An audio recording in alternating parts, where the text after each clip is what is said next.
नमस्कार, सुप्रभात। आप देख रहे हैं खबर दिल्ली और समय हो चला है दिल्ली की 25 बड़ी खबरों को जानने का। इससे पहले यदि आप वीडियो को लाइक नहीं किए हैं तो लाइक कर दीजिए और चैनल को सब्सक्राइब कर लीजिए। तो आइए एक नजर डालते हैं 25 बड़ी खबरों पर फटाफट अंदाज में। दिल्ली में राशन कार्ड के लिए ऑनलाइन आवेदन होंगे स्वीकार, देना होगा हर सदस्य का आधार नंबर। दिल्ली में ई जिला पोर्टल के माध्यम से नए राशन कार्ड आवेदनों में लोगों की रुचि बढ़ी है, जिसमें 487 नए आवेदन प्राप्त हुए हैं। इस प्रक्रिया में नए पात्रता मानदंड और ऑनलाइन आवेदन अनिवार्य किए गए हैं, साथ ही आधार नंबर भी आवश्यक है। बता दें कि ई जिला पोर्टल के माध्यम से नए राशन कार्ड आवेदन जमा करने और परिवार के सदस्यों को जोड़ने के अनुरोधों को लेकर लोगों की रुचि बढ़ रही है। अधिकारियों ने मंगलवार को बताया कि पोर्टल के खुलने के बाद से दिल्ली सरकार के खाद्य आपूर्ति एवं उपभोक्ता मामले विभाग को 487 नए राशन कार्ड आवेदन प्राप्त हुए हैं। दिल्ली में नकली एमआरएफ और सीएट टायर ट्यूब गिरोह का पर्दाफाश, सरगना समेत 6 गिरफ्तार। एमआरएफ और सीएट जैसी प्रतिष्ठित कंपनियों के नाम पर नकली ऑटोमोबाइल ट्यूब बनाकर मार्केट में बेचने वाले संगठित गिरोह का भंडाफोड़ क्राइम ब्रांच ने सरगना समेत 6 आरोपितों को गिरफ्तार किया है। यह गिरोह घटिया गुणवत्ता वाले ट्यूब बेचकर ग्राहकों को धोखा दे रहा था और सार्वजनिक सुरक्षा को खतरे में डाल रहा था। इनके कब्जे से भारी मात्रा में नकली एमआरएफ ट्यूब और नकली ब्रांडेड पैकिंग सामग्री बरामद की गई है। गिरफ्तार आरोपितों की पहचान किंग्सवे कैंप के गगनदीप सिंह उर्फ गगन कालरा, रायबरेली के मोहम्मद जाकिर, प्रताप बाग के दीपक गुप्ता, विनायक गुप्ता, हरिनगर के गनमीत सिंह और शक्तिनगर के दिनेश गुप्ता के रूप में हुई है। पुलिस इनसे पूछताछ कर गिरोह में शामिल अन्य आरोपितों की तलाश में जुटी है। दिल्ली एनसीआर में 21 से 23 मई तक 3 दिवसीय हड़ताल, ऑटो टैक्सी कैब सेवाएं रहेंगी ठप, नो ले टेंशन, बहुत है ऑप्शन। ईंधन की लगातार बढ़ती कीमतों, पुराने किराए और ऐप बेस्ड कंपनियों से हो रहे नुकसान का दावा करते हुए दिल्ली एनसीआर के ऑटो टैक्सी ट्रांसपोर्ट और कैब चालक 21 मई से 23 मई तक 3 दिन की बड़ी हड़ताल पर जा रहे हैं। All India motor transport Congress और दिल्ली चालक शक्ति यूनियन के आह्वान पर यह हड़ताल की जा रही है। आशंका है कि इसमें बड़ी संख्या में वाहन चालक शामिल होने वाले हैं। एक कोर्ट फीस में रिफंड देरी पर 4 महीने में नीति बनाई दिल्ली सरकार, हाईकोर्ट का सख्त निर्देश। दिल्ली हाईकोर्ट ने अदालतों में जमा कोर्ट फीस की वापसी में हो रही देरी पर चिंता जताते हुए दिल्ली सरकार को 4 माह के भीतर स्पष्ट नीति या दिशा निर्देश से तैयार करने का निर्देश दिया है। अदालत ने कहा कि जब पक्षकारों के बीच विवाद सुलझ जाता है तो कोर्ट फीस लौटाने में अनावश्यक देरी का कोई औचित्य नहीं है। दिल्ली में प्रचंड गर्मी से लोग बेहाल, राजधानी का तापमान 45.8 डिग्री सेंटीग्रेड किया गया दर्ज, अभी और बरसेगी आग। राष्ट्रीय राजधानी दिल्ली में भीषण गर्मी ने लोगों का जीना मुहाल कर दिया। बुधवार को दिल्ली के कई इलाकों में तापमान 45 डिग्री सेल्सियस के पार पहुंच गया। में सबसे अधिक तापमान रीच क्षेत्र में 45.8 डिग्री सेल्सियस दर्ज किया गया, जो इस सीजन के सबसे गर्म दिनों में से एक रहा।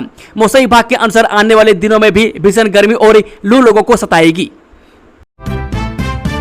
पूर्वी दिल्ली में स्लिप्ड एसी फटने से फ्लैट में लगी आग, परिवार ने भागकर बचाई जान।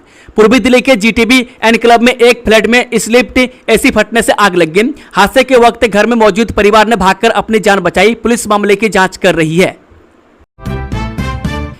क्या धुरंधर 2 में सेना के ऑपरेशन की जानकारी उजागर हुई, दिल्ली हाईकोर्ट ने केंद्र सरकार और सीबीएफसी से मांगा जवाब। दिल्ली हाईकोर्ट ने बुधवार को केंद्र सरकार और सीबीएफसी को निर्देश दिया है कि वे अभिनेता रणवीर सिंह की फिल्म धुरंधर 2 रिवेंज यानी कि धुरंधर 2 के खिलाफ लगाए गए गंभीर आरोपों की जांच करें। याचिका में दावा किया गया है कि फिल्म में भारतीय सशस्त्र बलों के ऑपरेशनों से जुड़ी संवेदनशील जानकारियां दिखाई गई है, जिससे देश की सुरक्षा और अखंडता को खतरा हो सकता है। नीट पेपर लीक मामला, 2 जून तक जेल भेजे गए 5 आरोपी, शुभम खैरनार की सीबीआई रिमांड बढ़ाने की मांग। जी हां, राउज एवेन्यू कोर्ट ने नीट पेपर लीक मामले में बुधवार को बड़ा फैसला सुनाते हुए 5 आरोपितों को 2 जून तक न्यायिक हिरासत में भेज दिया। वहीं सीबीआई ने मामले के एक अन्य आरोपित शुभम खैरनार की हिरासत 7 दिन और बढ़ाने की मांग की है। मैं सीबीआई की ओर से अदालत में पेश किए गए तथ्यों के आधार पर कोर्ट ने आरोपित मंगीलाल बिवाल, विकास बिवाल, दिनेश बिवाल, यश यादव और धनंजय लोखंडे को 2 जून तक न्यायिक हिरासत में भेजने का आदेश दिया। कर्नल हिमांशु 5 दिन की सीबीआई रिमांड पर 50 लाख की रिश्वत लेकर घटिया गुणवत्ता वाले प्रोडक्ट्स मंजूर करने का आरोप। केंद्रीय जांच एजेंसी सीबीआई ने 50 लाख रुपए रिश्वत मामले में सेना के कर्नल हिमांशु को गिरफ्तार किया है। अदालत ने उन्हें घटिया उत्पादों को मंजूरी देने और निविदा प्रक्रिया में हेरफेर के आरोपों में 5 दिन की सीबीआई रिमांड पर भेजा है। बकरीद से पहले जमीयत की केंद्र से बड़ी मांग, सरकार गोवंश को दे राष्ट्रीय पशु का दर्जा। कुर्बानी का त्यौहार बकरीद थी, जैसे ईद उल अजहा के ठीक पहले जमीयत उलेमा ए हिंद ने केंद्र सरकार से बड़ी मांग रखी है। कहा है कि गोवंश को राष्ट्रीय पशु का दर्जा दिया जाए। जमीयत अध्यक्ष मौलाना अरशद मदनी ने सरकार से यह बड़ी मांग रखते हुए कहा कि देश के मुसलमानों को इस बार कोई आपत्ति नहीं होगी, बल्कि उन्हें खुशी होगी कि गाय के नाम पर होने वाली भीड़ हिंसा और हत्या की घटनाएं बंद हो जाएंगी। जेपी नड्डा के घर के बाहर पुतला जलाने वालों को राहत नहीं, दिल्ली हाईकोर्ट ने कहा यह प्रदर्शन नहीं हिंसा। दिल्ली हाईकोर्ट ने भाजपा के वरिष्ठ नेता और केंद्रीय मंत्री जेपी नड्डा के सरकारी आवास के बाहर पुतला जलाने के मामले में आरोपितों को राहत देने से इनकार करते हुए कहा कि लोकतंत्र में विरोध प्रदर्शन के नाम पर हिंसा स्वीकार नहीं की जा सकती। अदालत ने आरोपितों की आरोप मुक्त किए जाने की याचिका खारिज करते हुए उनकी कार्रवाई को बेहद विघटनकारी गतिविधि करार दिया। न्यायमूर्ति गिरीश कठपालिया ने कहा कि आरोपित जगदीप सिंह उर्फ जग्गा और अन्य लोगों ने केवल सड़क पर पुतला नहीं जलाया, बल्कि सुरक्षा कर्मियों के विरोध के बावजूद सड़क, फुटपाथ और सर्विस लेन पार कर जलते हुए हिंसों को सुरक्षा कक्ष की छत पर फेंका। अदालत ने कहा कि इस तरह की हरकत को विरोध प्रदर्शन नहीं कहा जा सकता। दिल्ली एनसीआर समेत यूपी के कई जिलों में चलेगी भीषण लू, 25 मई तक आईएमडी का ऑरेंज अलर्ट। राष्ट्रीय राजधानी दिल्ली एनसीआर और उत्तर प्रदेश के कई जिलों में भीषण गर्मी और लू का प्रकोप जारी है। मौसम विभाग ने 25 मई तक ऑरेंज अलर्ट जारी किया है, जिसमें दिल्ली में तापमान 45 डिग्री सेल्सियस तक पहुंचने का अनुमान है और लोगों को सावधानी बरतने की सलाह दी गई है। दिल्ली सरकार ने लॉन्च की सपनों की उड़ान दिल्ली टैलेंट हंट में 25,000 युवाओं की प्रतिभा को मिलेगा मंच। दिल्ली सरकार ने युवाओं की छिपी प्रतिभाओं को सामने लाने के उद्देश्य से दिल्ली टैलेंट हंट योजना शुरू की है। इस योजना को सपनों की उड़ान नाम दिया गया। योजना के तहत राजधानी के सभी 17 विधानसभा क्षेत्रों से युवाओं को अपनी प्रतिभा दिखाने का मौका मिलेगा।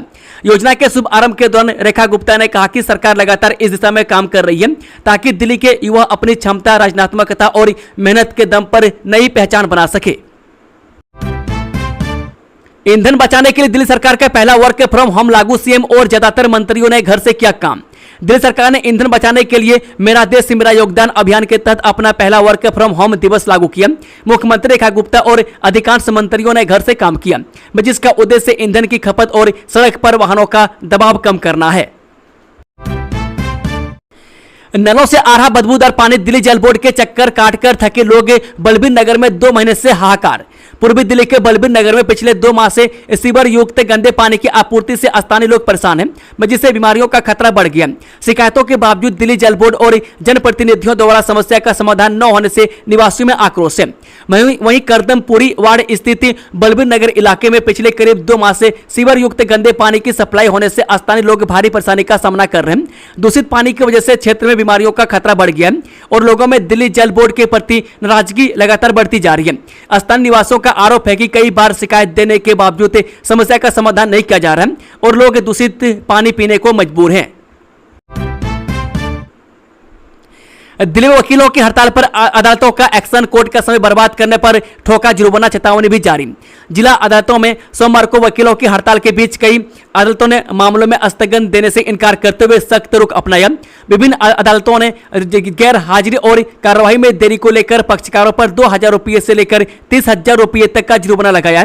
अदालतों ने आदेशों में कहा कि हड़ताल के कारण न्यायिक समय की बर्बादी और असुविधा हुई है। ऐसे ही एक मामले पटियाला हाउस स्थित जिला सत्र न्यायाधीश धर्मेंद्र राणा ने दिल्ली एनसीआर में केमिस्टों की हड़ताल का मिला जुआ असर, मेडिकल स्टोर बंद है तो यहां पर आसानी से मिलेंगे दवाइयां। दिल्ली एनसीआर में ऑनलाइन दवा बिक्री के विरोध में केमिस्ट हड़ताल का मिला जुला असर रहा। कई स्थानीय मेडिकल स्टोर बंद रहे, लेकिन अस्पतालों और बड़ी फार्मेसी चेन की दुकानें खुली रही, जिससे मरीजों को राहत मिली। दिल्ली पुलिस ने पकड़े एमबीए और बीटेक पास 8 ठग, 14 दिन में किया 4 करोड़ 50 लाख का खेल, कंबोडिया से जुड़ा कनेक्शन। दिल्ली पुलिस ने कंबोडिया से जुड़े एक अंतर्राज्यीय साइबर ठग गिरोह का भंडाफोड़ किया है, जिसने ऑनलाइन निवेश के नाम पर करोड़ों की ठगी की। इस मामले में बीटेक और एमबीए डिग्री धारकों सहित 8 आरोपियों को गिरफ्तार किया गया है। भोजशाला निर्णय के बाद कुतुब मीनार में पूजा के अधिकार की लड़ाई तेज, हिंदू संगठनों में जगी उम्मीदें। मध्य प्रदेश के धार में स्थित भोजशाला में पूजा करने की अनुमति मिलने के बाद हिंदू संगठनों को उम्मीद है कि दिल्ली के कुतुब मीनार परिसर में भी पूजा करने की अनुमति मिल जाएगी। इस संबंध में जल्द हिंदू संगठनों का एक प्रतिनिधिमंडल यूनाइटेड हिंदू फ्रंट के बैनर तले भोजशाला मामले में हिंदुओं की ओर से मुकदमा लड़ने वाले वरिष्ठ वकील विष्णु शंकर जैन से मिलकर सलाह लेगा। वैसे जैन ने वर्ष 2020 में कुतुब मीनार परिसर में भी पूजा करने की अनुमति के लिए साकेत कोर्ट में याचिका दायर की थी, जो 2023 में खारिज हो गई थी। दिल्ली के वेलकम इलाके में एक युवक की हत्या से सनसनी, जांच में जुटी पुलिस। वेलकम थाना क्षेत्र में मंगलवार देर रात बदमाशों ने 22 वर्षीय युवक की गोली मारकर हत्या कर दी। मृतक की पहचान अमानुल्लाह कुरैशी पुत्र मोहम्मद तस्लीम निवासी गुरुद्वारा मोहल्ला मौजपुर के रूप में हुई है। घटना के बाद इलाके में लोगों की भीड़ जमा हो गई। सूचना मिलते पुलिस मौके पर पहुंची और जांच शुरू कर दी है। दिल्ली में खंडित मूर्तियों के लिए बनेंगे संग्रह केंद्र, सम्मान से निपटान और रिसाइकलिंग की जाएगी। दिल्ली सरकार ने खंडित और पुरानी मूर्तियों के सम्मानजनक संग्रह और रिसाइकलिंग के लिए विशेष केंद्र स्थापित करने का निर्णय लिया है। यह पहल धार्मिक भावनाओं को आहत होने और जल प्रदूषण को रोकने के साथ साथ दिल्ली वासियों से सुझाव भी मांगेगी। मैं कई लोग घरों में वर्षों तक पूजी जाने वाली मूर्तियों को खंडित होने या पुरानी हो जाने पर पार्कों में पेड़ के नीचे या कई बार सड़क किनारे छोड़ देते हैं। यह देवी देवताओं का अनादर है, इससे लोगों की भावनाएं आहत होती है। वहीं कई लोग इन्हें नदी, झील या तालाब में प्रभावित कर देते हैं, जिससे प्रदूषण बढ़ता है। वहीं प्लास्टर ऑफ पेरिस यानी कि पीओपी और मूर्तियों को रंगने में प्रयुक्त रसायनों से जल प्रदूषण होता है। आम आदमी पार्टी का पंजीकरण रद्द करने की मांग वाली पीआईएल खारिज, केजरीवाल की अयोग्यता पर बोला हाईकोर्ट निराधार है दलील। दिल्ली हाईकोर्ट ने बुधवार को उस जनहित याचिका को खारिज कर दिया, जिसमें आम आदमी पार्टी यानी कि आपका पंजीकरण रद्द करने और उसके प्रमुख अरविंद केजरीवाल समेत अन्य नेताओं को चुनाव लड़ने से अयोग्य घोषित करने की मांग की गई थी। मुख्य न्यायाधीश देवेंद्र कुमार उपाध्याय और न्यायमूर्ति तेजस कारिया की पीठ ने कहा कि याचिका में कोई दम नहीं है और याचिकाकर्ता की दलीलें पूरी तरह गलत फहमी पर आधारित और भ्रामक है। यह जनहित याचिका सतीश कुमार अग्रवाल ने दायर की थी। याचिका में कहा गया था कि आबकारी नीति मामले में न्यायमूर्ति स्वर्णकांता शर्मा की अदालत की कार्यवाही के बहिष्कार के कारण आपका पंजीकरण जनप्रतिनिधित्व अधिनियम की धारा 29(a) क्लॉज 5 के तहत रद्द किया जाना चाहिए। दिल्ली मुंबई एक्सप्रेसवे का नया खंड खुलेगा, कालिंदी कुंज और मोथा रोड पर कम होगा बोझ। दिल्ली मुंबई एक्सप्रेसवे का डीएनडी जेतपुर पुस्ता रोड तक का 9 किलोमीटर हिस्सा जल्द खुलेगा, जिससे दिल्ली, नोएडा, गाजियाबाद और फरीदाबाद के लोगों को आवागमन में सुविधा होगी। यह खंड मथुरा रोड और कालिंदी कुंज के ट्रैफिक दबाव को कम करेगा और जेवर एयरपोर्ट से भी जुड़ेगा। दिल्ली को मिली 23,000 करोड़ की सौगात, गडकरी ने नई सड़क परियोजनाओं की घोषणा की, कनेक्टिविटी बेहतर करने पर जोर। केंद्रीय सड़क परिवहन एवं राजमार्ग मंत्री नितिन गडकरी ने मंगलवार को दिल्ली से जुड़े लगभग 23,000 करोड़ रुपए से अधिक की आगामी परियोजनाओं की घोषणा की। इनमें UR2 से दिल्ली देहरादून एक्सप्रेसवे कनेक्टिविटी के लिए 3500 करोड़ रुपए की 6 लेन परियोजना, Noida Faridabad high speed corridor के लिए 7500 करोड़ रुपए की परियोजना, दिल्ली अमृतसर कटरा कनेक्टिविटी प्रोजेक्ट, शिव मूर्ति से नेल्सन मंडेला मार्ग तक 7,000 करोड़ रुपए की टनल परियोजना और एम्स से महिपालपुर गुरुग्राम तक 5,000 करोड़ रुपए का एलिवेटेड कॉरिडोर शामिल है। बचपन का प्यार गाने के अनाधिकृत इस्तेमाल पर हाईकोर्ट की रोक, यूट्यूब चैनलों को जारी की आदेश। दिल्ली हाईकोर्ट ने वायरल गीत बचपन का प्यार और उसकी चर्चित हुक लाइन जाने मेरी जाने मन बचपन का प्यार भूल नहीं जाना रे के अनाधिकृत इस्तेमाल पर सख्त रुख अपनाते हुए कई यूट्यूब चैनलों और अज्ञात लोगों को बिना अनुमति इसका उपयोग करने से रोक दिया है। अदालत ने कहा कि प्रथम दृष्टया गीत के कॉपीराइट अधिकार आईवी इंटरटेनमेंट प्राइवेट लिमिटेड के पास है। मामले की अगली सुनवाई 10 अगस्त को संयुक्त रजिस्ट्रार के समक्ष होगी, जबकि 21 अक्टूबर को यह मामला दोबारा हाईकोर्ट में सूचीबद्ध किया जाएगा। यूट्यूबर गुलशन पाहुजा को न्यायपालिका पर टिप्पणी करना पड़ा भारी, दिल्ली हाईकोर्ट ने सुनाई 6 माह की सजा।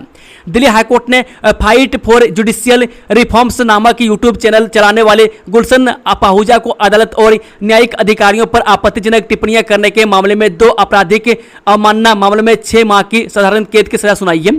अदालत ने प्रत्येक मामले में 2,000 रुपए का जुर्माना भी लगाया। न्यायमूर्ति नवीन चावला और न्यायमूर्ति रविंदर डुजेजा की पीठ ने कहा कि पाहुजा ने न तो कोई पछतावा दिखाया और न ही अपने व्यवहार में सुधार किया। मैं कोर्ट ने कहा कि सुनवाई के दौरान भी उसने न्यायपालिका न्यायपालिका के खिलाफ तानाशाही और अदालतों की मनमर्जी जैसे शब्दों का इस्तेमाल किया, जिससे अवमानना और बढ़ गई है। दक्षिणी दिल्ली में 2 चलती कारों में लगी आग, लोगों ने कूदकर बचाई जान। मेहरौली बदरपुर रोड पर लाडो सराय के पास मंगलवार दोपहर 2 वही सराय काले खां के पास से रात के समय चलती हुई कार में आग लग गई। दोनों ही स्थानों पर कार सवारों ने आग लगने के बाद कूदकर जान बचाई। दोनों ही हादसे में कोई हताहत नहीं हुआ है। मैं लाडो सराय में दोपहर में जिस कार में आग लगी उसमें 2 लोग सवार थे। दोनों ने आग लगने के बाद कार से कूदकर अपनी जान बचाई। मैं कुछ ही देर में आग ने पूरी कार को अपनी चपेट में ले लिया। बीच सड़क आग की ऊंची ऊंची लपटें दिखाने लगी। मैं सूचना मिलने पर फायर ब्रिगेड की 2 गाड़ियों को मौके पर भेजा गया, जिससे आग पर काबू पाया। धूल प्रदूषण के खिलाफ जंग में एमसीडी में शामिल हुए 8 वाहन, रोज 320 किलोमीटर अतिरिक्त सड़कों की होगी सफाई। दिल्ली में वायु प्रदूषण विशेषकर धूल को नियंत्रित करने के लिए एमसीडी ने 8 नई यांत्रिक सड़कें सफाई मशीनें शामिल की हैं। ये मशीनें प्रतिदिन 320 किलोमीटर अतिरिक्त सड़कों की सफाई कर वायु गुणवत्ता सुधारेंगी और स्वच्छता कर्मियों की सुरक्षा बढ़ाएंगी। यमुना बाजार बेदखली, हाईकोर्ट ने नोटिस पर रोक लगाने से किया इनकार, निवासियों को नई याचिका का विकल्प। दिल्ली हाईकोर्ट ने मंगलवार को यमुना बाजार क्षेत्र में जारी बेदखली नोटिसों में हस्तक्षेप करने से इनकार कर दिया। अदालत ने कहा कि यमुना बाजार रेजिडेंट्स वेलफेयर एसोसिएशन की ओर से दायर याचिका तकनीकी रूप से सुनवाई योग्य नहीं है, क्योंकि इसमें स्थानीय निवासियों के अधिकृत शपथ पत्र शामिल नहीं थे। न्यायमूर्ति पुरुषेंद्र कुमार कौरव ने कहा कि यह जनहित याचिका नहीं है और निवासियों के अधिकार पत्र के बिना एसोसिएशन की ओर से दायर की गई है, इसलिए इसे स्वीकार नहीं किया जा सकता। हालांकि अदालत ने स्पष्ट किया कि निवासी उचित प्राधिकरण के साथ नई याचिका दायर कर सकते हैं। श्रद्धा वोकर हत्याकांड की सुनवाई 3 महीनों से छाई सुस्ती व गवाही पर उठे सवाल, छुट्टियों के बाद तेज होगी कार्यवाही। साकेत कोर्ट ने मंगलवार को श्रद्धा वोकर हत्याकांड मामले में सुनवाई की धीमी प्रगति पर नाराजगी जताई। वह कोर्ट ने कहा कि पिछले 3 महीनों में इस मामले में पूरी तरह से सुस्ती देखने को मिली है और लगभग कोई प्रगति नहीं हुई है। अतिरिक्त सत्र न्यायाधीश हर गुरविंदर सिंह ने यह टिप्पणी तब की जब सुनवाई के दौरान अभियोजन पक्ष ने सबूत पेश किए और गवाहों से जिरह की गई। मामले में पेश हुए वकीलों को संबोधित करते हुए न्यायाधीश ने मौखिक रूप से कहा, मैं इसे क्या कहूं, पूरी तरह से सुस्ती, 3 महीने बीत चुके हैं। मार्च, अप्रैल और मई हमें इस मामले में कोई प्रगति नहीं दिखी है। नीट छात्रों को केजरीवाल का बड़ा सहारा, 21 जून की परीक्षा के लिए पंजाब में मिलेगी फ्री बस सेवा। आम आदमी पार्टी के राष्ट्रीय संयोजक अरविंद केजरीवाल ने नीट परीक्षा रद्द होने के बाद तनाव में जी रहे छात्रों को बाहर निकालने के प्रयास का दावा किया। आपके अनुसार 2 दिन पहले की गई केजरीवाल की अपील को 950 लाख से ज्यादा लोगों ने देखा है, बल्कि हजारों परीक्षार्थियों ने उनके साथ अपनी भावनाएं और नीट को पारदर्शी बनाने को लेकर सुझाव भी साझा किया है। मंगलवार को इंटरनेट मीडिया पर केजरीवाल ने छात्रों से कहा है कि वह उनके साथ खड़े हैं। कहा कि सभी छात्र ये संकल्प लें कि वे हर हाल में डॉक्टर बनेंगे, वे अपना इरादा मजबूत रखें। कहा कि यह दृढ़ संकल्प ही आपको डॉक्टर बनने की राह को आसान करेगा। उन्होंने कहा कि 21 जून को दोबारा होने जा रही नीट परीक्षा को देने वाले छात्रों के लिए पंजाब में सरकार फ्री बस सेवा उपलब्ध कराएगी।